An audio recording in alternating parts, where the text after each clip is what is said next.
এইটা হচ্ছে আমাদের হোস্টেলের ছাদ। বিকালের দিকে যদি এসে ছাদে দাঁড়াই তাহলে মনটা খুব ভালো হয়ে যায়। কারণ চারিদিকটা যাদবপুরের এতটা সবুজ এবং উপর দিকটায় দেখুন মেঘের ছটা, এবং প্রতিদিন এইখান দিয়ে যে একটা ঘুড়ি উঠছে কিন্তু, এবং আশেপাশে আরও ঘুড়ি উঠছে, এবং দেখুন এই যে মেঘের ছটা আর তার মধ্যে দিয়ে এই যে বিমান উড়ে যাচ্ছে প্রতিদিন এই রাস্তা দিয়ে, কিন্তু অসংখ্য বিমান উড়ে যায়। এবং যাদবপুরে যেহেতু প্রচুর গাছ, সেহেতু চারিদিকটা বেশ সবুজ মনে হয়।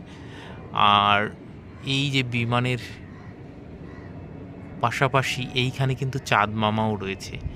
এই ডান দিকে দেখুন চাঁদ মামা দিনেই উঠে পড়েছে, এবং ঠিক এর ডান দিকে হচ্ছে এই যে সূর্যটা মেঘে ঢেকে রয়েছে। এই দিকটায় মেঘ বেশি, এই দিকটায় কিন্তু মেঘ কম, এবং একদম ঘন নীল আকাশ, এবং তার মধ্যে দিয়ে সাদা মেঘ, এবং এই দিকটা কিন্তু দমদম পড়ছে এই দিকটায়। এবং আমি যদি ডান দিকে ঘোরাই, আমার এই দিকটা হচ্ছে এই যে সাউথ সিটি। এই যে বিল্ডিংগুলো দেখা যাচ্ছে যেটা, এটা হচ্ছে সাউথ সিটির বিল্ডিং, কিন্তু এটাই সাউথ সিটি। এবং আশেপাশে এই যে আম গাছগুলো রয়েছে, এতে কিন্তু প্রচুর কাঠবিড়ালি আছে। আমাদের প্রচুর কাঠবিড়ালি থাকে এবং ছাদ দিয়ে প্রতিদিন ঘুরে বেড়ায়। কাঠবিড়ালি আমি চেষ্টা করছি দেখানোর। এবং এইখানে কিন্তু প্রচুর পাখি আছে। এই যে আমি কাঠবিড়ালির কথা বলছিলাম, বলতে বলতেই চলে এসছে কাঠবিড়ালি একজন, এই যে আমাদের ছাদে। এবং আমরা খাবার দিলে খায়, কিন্তু একটু কাছে এই দৌড়ে পালাচ্ছে।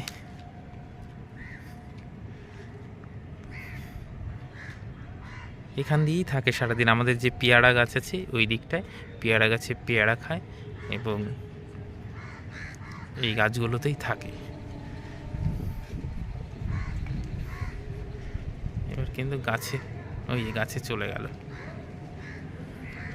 এবং এছাড়াও এই দিকে কিন্তু প্রচুর পাখি আছে, বিভিন্ন পাখি, তার মধ্যে বনটিয়া এইখানে কিন্তু থাকে। দেখানোর চেষ্টা করছি আমি। এগুলো কিন্তু বুলবুলি পাখি, এই যে উড়ে গেল যখনই। এবং ওই গাছের মাথায়ও কিন্তু একটা বুলবুলি পাখি বসে আছে, ঠিক ওই মাথায়, জাম গাছটার মাথায়। এই এইখানটায় একটা পাখি, জুম করে অতটা ভালো বোঝা যাচ্ছে না।